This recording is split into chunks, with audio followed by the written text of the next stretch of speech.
तो अनुपमा में आज के एपिसोड में दिखाया जाएगा कि वनराज जब वॉशरूम में होगा तभी वहाँ पर अनुपमा आ जाएगी, लेकिन वह उसको सपना आ रहा होगा और अनुपमा उसे बता रही होगी, आपने ऐसा क्यों किया? क्या कमी रह गई थी मेरे प्यार में? मैंने तो भगवान से भी ज्यादा आप पर विश्वास किया, फिर इतना बड़ा विश्वासघात क्यों किया? आपने मेरा विश्वास क्यों तोड़ दिया? आपने इतना बड़ा धोखा क्यों दिया? लेकिन वनराज को यह सब आभास हो रहा होगा। फिर उसे सभी जगह पर अनुपमा की ही आवाज सुनाई दे रही होगी। दूसरी तरफ समर नंदिनी को कह रहा होगा कि तुम्हें पता है कि मम्मी सुबह सबसे पहले उठ जाती है और रात में सबके लास्ट में सोती है। मैंने तो आज तक मम्मी को सोते हुए देखा ही नहीं है, लेकिन आज जब मैंने उसे बेहोश पड़े हुए देखा तो मेरी तो दुनिया ही रुक गई। तो शुभाई कहते हैं कि माँ को ग्लोरीफाई करते हैं, लेकिन हम मम्मी को ग्लोरीफाई नहीं करेंगे तो किससे करेंगे? माँ की तो जितनी भी तारीफ की जाए उतनी कम होती है।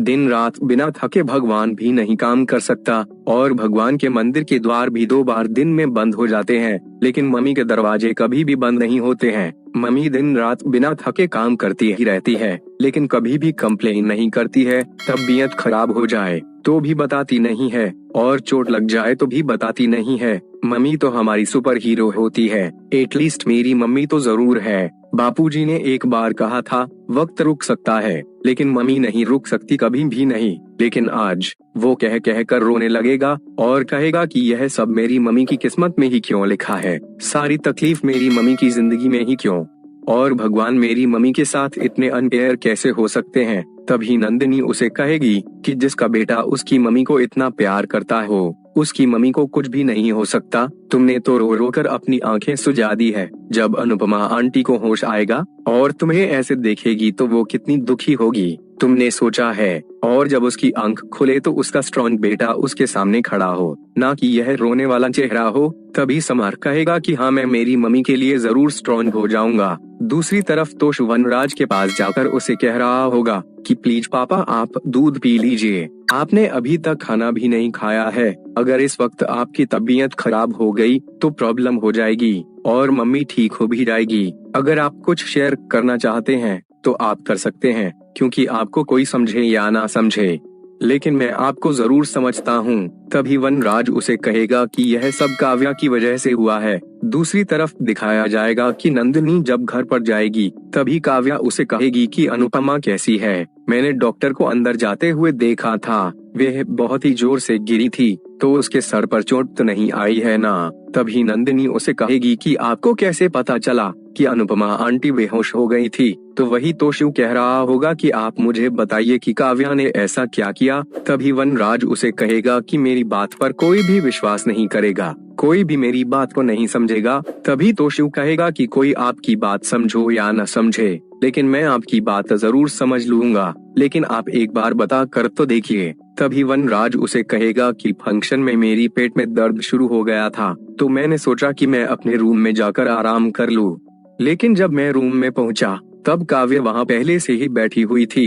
वह बहुत ही गुस्से में थी। मैंने उसे समझाने की बहुत ही कोशिश की, लेकिन वह जिद पर अड़ी हुई थी कि वह सबको सब कुछ बता देगी। मैंने उसकी शादी की जिद पूरी नहीं की, तुम मुझे बर्बाद करने पर उतर आए और तुम मेरा विश्वास करो, मैंने तो उसे बहुत ही समझाने की कोशिश की कि यहाँ से चली जाओ, लेकिन वे सुनने और समझने को तैयार ही नहीं थी। पागलों की तरह बिहेव कर रही थी। ऐसे चिल्लाते हुए मेरा कुर्ता पकड़ लिया और खींचा तानी में वे बेड पर गिर गई और मेरी पेट में भी दर्द था, तो मैं भी संभाल नहीं पाया और मैं भी गिर गया। ठीक उसी मौके पर अनुपमा अंदर आ गई और उसने वह देखा और उसे शौक लगा। वह चक्कर आकर बेहोश हो गई। तो वही नंदिनी काव्या को कह रही होगी कि मैं आपको पूछ रही हूँ, आपको कैसे पता चला? लेकिन काव्या उसका जवाब ही नहीं देगी और रूम में जाकर दरवाजा बंद कर देगी। फिर वो खुद से कह रही होगी कि यह सब कैसे हो गया, अब मैं यह सब को कैसे हैंडल करूंगी? वहाँ पर वनराज भी कैसे हैंडल कर रहा होगा? अगर अनुपमा को कुछ हो गया तो वही वनराज तोशु को कह रहा होगा कि मुझे पता था कि तुम भी मेरी बातों पर विश्वास नहीं करोगे। तभी तोशु कहेगा कि मैं आप पर ट्रस्ट करता हूँ, लेकिन अब यह सोच रहा हूँ कि मेरे मुंह से काव्या के लिए कुछ ऐसे शब्द ना निकल जाए जो आपके बेटे के मुंह से नहीं निकलने चाहिए। और मम्मी तो आपको भगवान से भी ज्यादा भरोसा करती है, उनके लिए तो वही सच है जो आप कहेंगे। तभी वनराज उसे कहेगा कि बापूजी हमेशा कहते हैं अनुपमा पति को परमेश्वर मानती है, लेकिन अगर दोनों में से ही एक साथ विश्वास टूट जाए तो कोई भी टूट जाएगा। और आई होप कि मैं अनुपमा का भी विश्वास फिर से जोड़ पाऊं और फिर से सब कुछ ठीक कर पाऊं। बाद में दिखाया जाएगा कि वनराज जब कमरे में आएगा तभी देवी का दरवाजा खोल लेगी तो सामने वनराज को देखकर उसे गुस्सा आ रहा होगा, उसे अंदर ही नहीं जाने दे रही होगी। तभी वनराज उसे कहेगा कि मुझे अनुपमा से मिलना है। तभी देविका उसे कहेगी कि तुम्हें पता है कि मैंने अनु से क्या कहा था कि मैं जीजा जी को इतना परेशान करूंगी कि मैंने बिना अंदर ही नहीं आने दूंगी। मुझे नेक तो नहीं चाहिए लेकिन जवाब चाहिए, क्या हुआ था। लेकिन तभी अनुपमा को होश आ जाएगा तो वनराज उसके पास जब जाएगा और जब अनुपमा आंखें खोल लेगी तब सामने वनराज को देखकर उसे सभी बातें यादें आने लगेगी। फिर देविका ने पहले बताया होगा काव्या और वनराज के बारे में, वे भी बात उसे याद आने लगेगी। तभी वनराज उसे कह रहा होगा कि अनुपमा तुम मेरी बात सुनो, लेकिन अनुपमा को गुस्सा आ जाएगा और वनराज को धक्का मारकर नीचे गिरा देगी। फिर अनिरुद्ध ने जो कहा होगा वे सब बातें उसे याद आ रही होगी, लेकिन अनिरुद्ध ने तब ये कहा होगा कि आप अपने पति पर भरोसा करती है, लेकिन मैं भगवान से प्रार्थना करता हूँ कि आपका भरोसा कभी भी ना टूटे और आपको ये डिसीजन बदलना ना पड़े। बाद में दिखाया जाएगा कि अनुपमा पागलों की तरह हरकतें करने लगेगी और रूम से बाहर चली जाएगी। तभी देविका उसके पीछे जाएगी और अनुपमा को पकड़ लेगी, लेकिन अनुपमा देविका को भी धक्का मारकर नीचे गिरा देगी। तभी देवी चिल्लाते हुए बापूजी, बा और सबको बुला रही होगी। यह सब देखकर वनराज के तो होश ही उड़ रहे होंगे। तो वही समरतोषुआ और केजल तीनों मिलकर अनुपमा को पकड़ लेंगे।